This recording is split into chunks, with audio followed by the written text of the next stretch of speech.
Welcome to Brave Inflections. My name is Claudel Fonek. Thank you very much for joining us today. I'm the founder of Brave Inflections, and today I have Brad Sadler back with us. We've had a previous conversation with him. If you haven't yet watched that video, I almost encourage you to go and watch that video first before you watch this one, because we go through quite a number of issues that I think are very important for you to reflect on.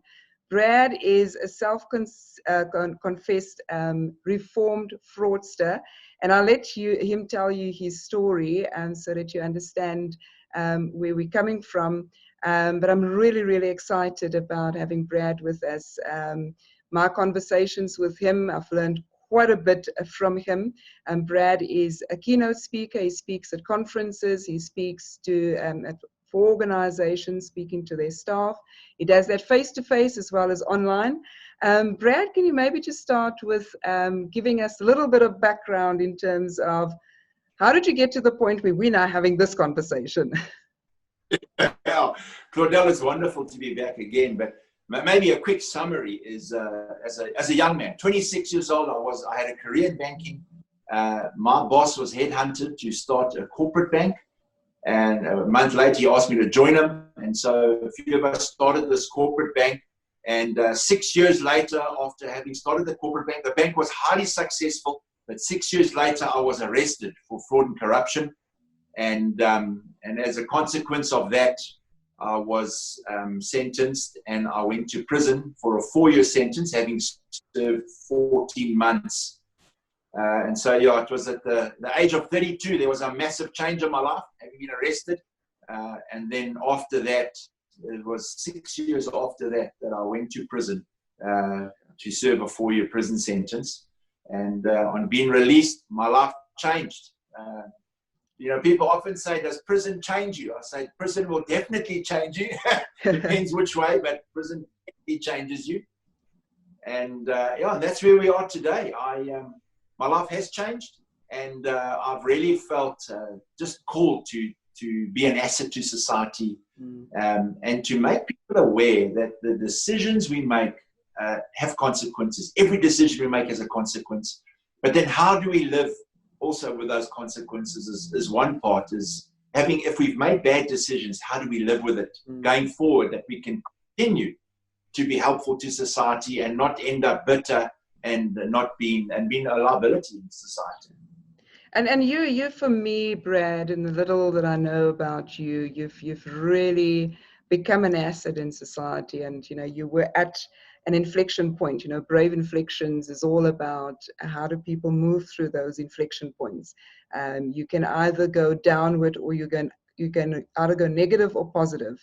And you're really a great example of somebody who got to a point where that inflection point you moved up positive. But I'd encourage the viewers once again to go and listen to the previous video, because there you talk a lot more about that journey that you've gone through to get to that point where things became positive for you, and the healing process that you've gone through. I would want for us just to have a little bit of a conversation around whether you think that organizational leaders are doing enough to create awareness within their organizations around ethics, because what I often see is, we've got the controls in place, and the policies and procedures and so forth, and the auditors that come in. But I sometimes have a sense that organizations don't really focus enough on working on mindset. Yeah, because you're a testimony to the fact that it is quite easy to find your way around those controls.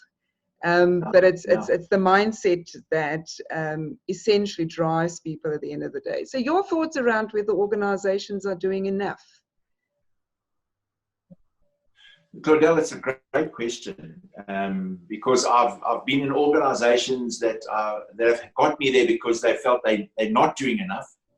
And I've also seen organizations that actually do focus on it. So it's really the heart of your staff member. It's the heart of the person working for you, because the brain or the mind says, here's all our controls and our policies and procedures. And they're easy, and not easy, but I mean, you can get around them. But what's the heart of the decisions we're making, which sometimes is much more than your policies, procedures that you have. And so, if I look at it, I think you can have policies, procedures, and controls, but do we tell our staff the consequences, the personal consequences of not adhering to them, and the consequences of decisions? And for me, that's a big thing, is to get to a place, because if I have a look, this is a kind of policies and procedures. If you don't do them, we're going to do this. But I say, but you're not telling them what's going to happen to their family, to their friends, to the greater and wider community. In your business, what's the impact of the community connected to your business? How are they going to see you? They've had this massive fraud there, and suddenly do we do business with them? How do we tell our clients that this massive fraud has taken place? What does it say about us as people? And so it's getting to the heart of the matter. And so I mean, I'm not advertising myself, but what I am saying is that sometimes there needs to be a personal contact, a personal connection. Personally, what happens to somebody when they make these decisions and these consequences take place? And I think very often people are not wanting to share those personal stories, but a personal story brings it to reality, because you can read about it, or you can hear someone who's actually walked that road talk about it, and you catch the heart of what they're saying. And really to bring it to life, we need to bring these things to life, because they sometimes have terrible consequences for families and communities.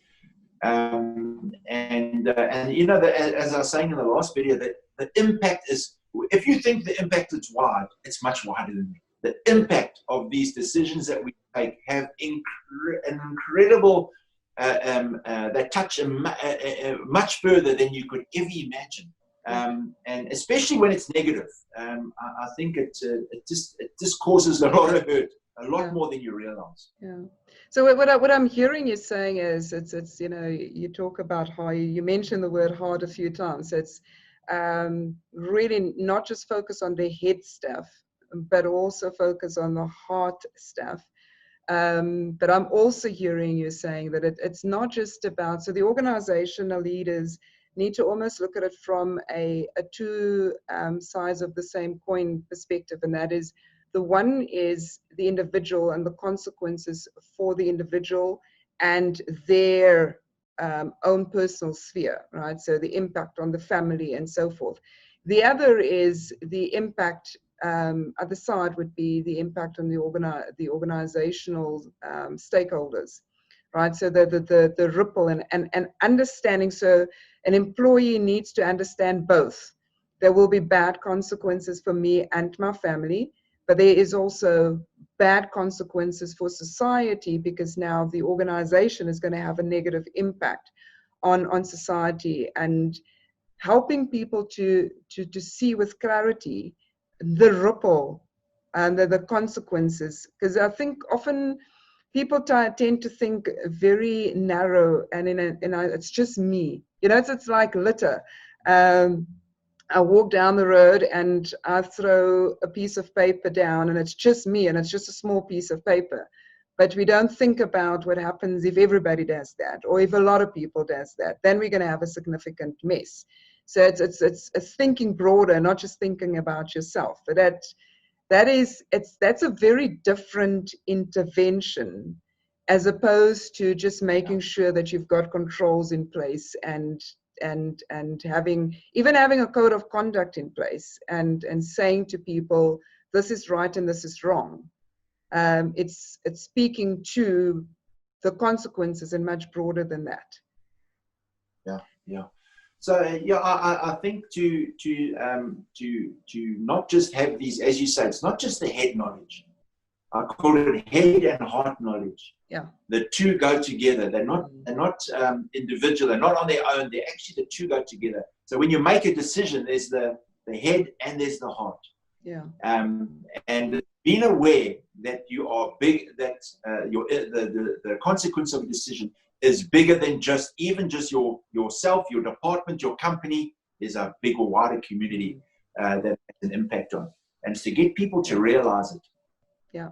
And for me, there's something else that is also very important. So I do I work on whistleblower support, and I also, like right now, I'm working with somebody who is going through victimization in the workplace, for them, because it's very difficult for professionals to navigate through these things. You may find yourself very suddenly, because you're looking in the wrong places where the perpetrators don't want you to look, where you may find yourself even being accused of stuff, and you're going through disciplinary hearings and so forth. So I walk the journey with some of those people. But there's another group of people that I've started to really think deeply about, and I think more focus needs to go there. And that is somebody who may have done something wrong, not having been fired, not having gone as far as you've gone, and having had to live with the consequences that you've had. So they're still in the organization. But it doesn't seem to me like there are any organizations or many organizations who focus on rehabilitating those people, right? So, and I'm thinking about some of the things that you said in the previous video.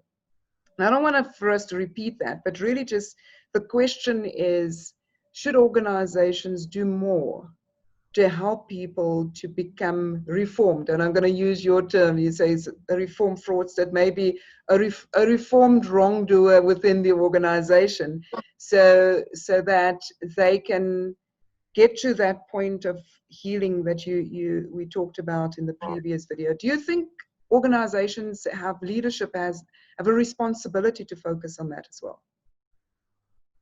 Claudel, yeah. So I think what the difficulty is trust. Is that once someone has made a bad decision, that's not that they've gone to prison or they need to be fired, but the company loses trust in them, is how do you build that trust back again? Because that person, as much as you're not trusting them, they're feeling that you don't trust them. Yeah. Their productivity and all sorts of things go out the window. They don't feel part of the organization anymore. So how do you build that trust back? And I think the key word is slowly. And you must have an open conversation with them and say, look, you did that, it broke trust, but we're going to do this slowly. And so you slowly begin to give trust back.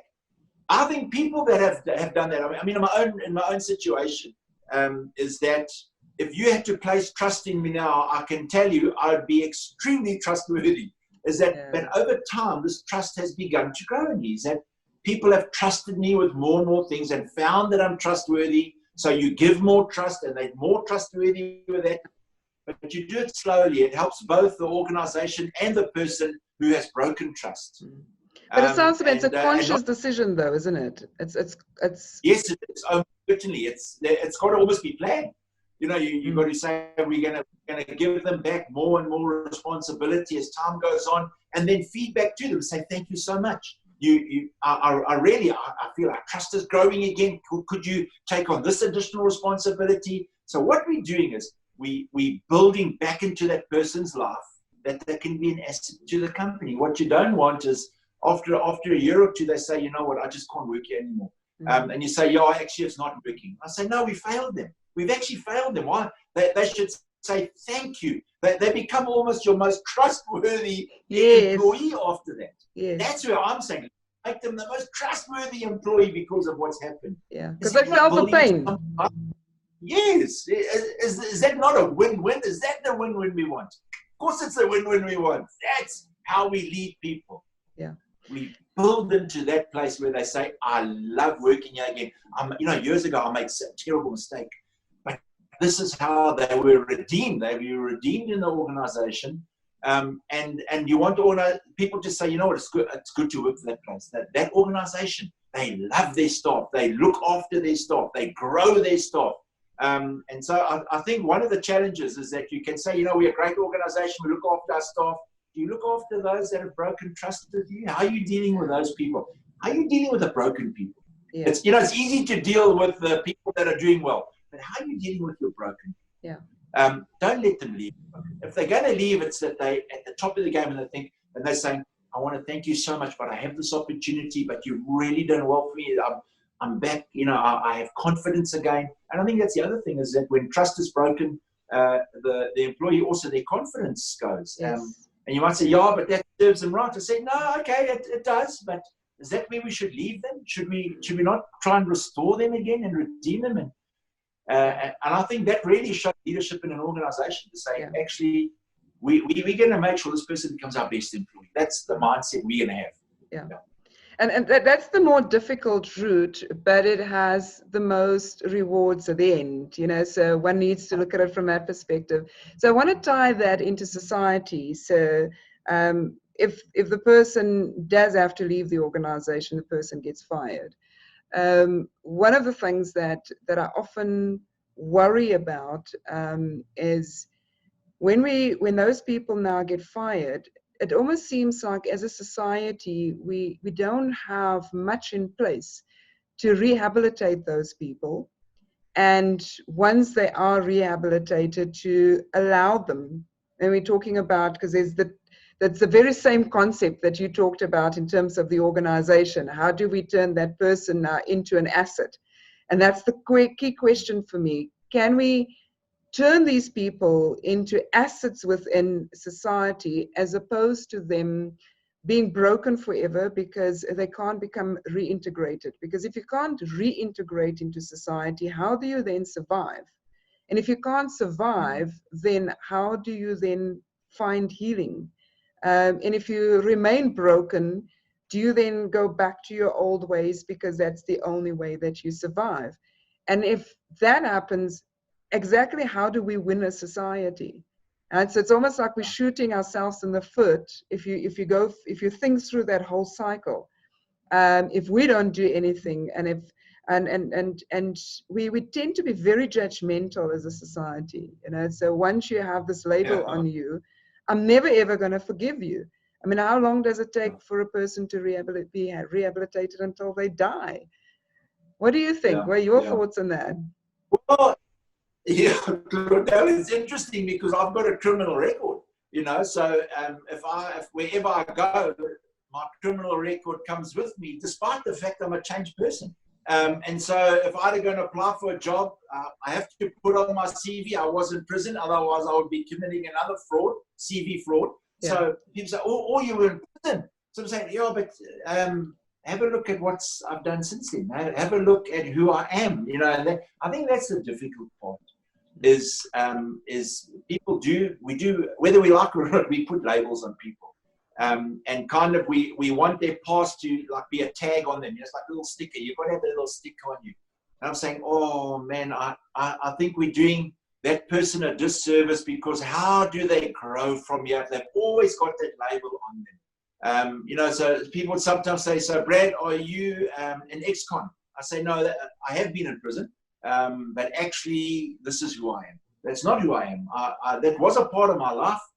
And with it comes a whole lot of things, but it's not who I am. That's not a label of who I am. Kind is who I am. Wanting the best for people is who I am. Wanting to make a difference in society is who I am. Wanting to grow people is who I am. That's not better if we were to speak to somebody like that. I say, yeah, it actually is. We need to be building people up.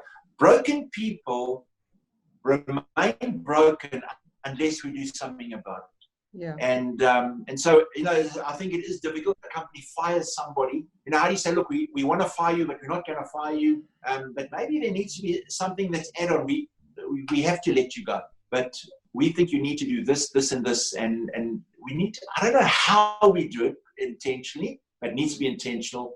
We've got to restore broken people, because the more we restore people, the greater the benefit for society. Yeah. We can't have broken people walking around. We've got to have whole people walking around. It's good for society, and so we all play our bit, we all play our part. But sometimes maybe companies, instead of firing the person, saying, actually, can we turn this around? Is our first port of call firing someone, or is our first port of call, can we make a difference? Can we turn the situation around? Yeah. And I think sometimes there are more opportunities to turn something around than just to let the person go. Yeah. Letting the person go sometimes is the easy option. We just let them go. Let's get those people away from us. So, well, is there not a better option where you and the person win in the end? What if they became your best employee ever after a couple of years? You said, man, you did the right thing. Absolutely. And I think that's one of the things that we do need to start to have more conversations about. And of course, there are some that are not redeemable because, I mean, if somebody is a psychopath, for example, that's a whole different story. But in the context of our conversation, we're now talking about the average person. They don't have mental issues, but just to think about it more deeply as a society and having those honest conversations with ourselves as a society in when it comes to our broken people and how we're going to how do we reintegrate them into our society and make them assets, and that's the word that you used, Brad. Thank you so much for being so open and honest and in your conversation. I've learned a lot from you, and I really thank you for that. I'm pretty sure the viewers have learned a lot. Tell your wife and kids I think they are amazing. Because that is for me is also part of it, speaks to that part where we're talking about reintegrating, right? So because if they weren't willing to allow you to reintegrate into the family, you may have remained broken. So it's a crucial part in that, right? So and I suppose the message just from us to society is that this is one of those areas where we need to have more conversations and think more deeply about it. I really appreciate your time with us. As I've said previously, if you haven't yet listened to the previous video where I have the conversation with Brad, where we had more in-depth conversation about his personal journey, please go and have a listen to that video. Brad's email address is, not email address, website. Sorry, these website addresses at the bottom of this video. You can get in touch with him if you want to use him as a keynote speaker or just to come and talk to your staff, and that can be either face-to-face or online. Also, please go and have a look at the rest of the website. This website is designed to help you build courage, to help you through inflection points. There are quite a number of posts there. And I hope that each one of you have taken at least one or two little nuggets from this conversation that will help you in your journey. Thank you very much, Brad. Once again, thank you. I really appreciate you. Thank you for the privilege. It's been great, Claudel. It really has. Thank you.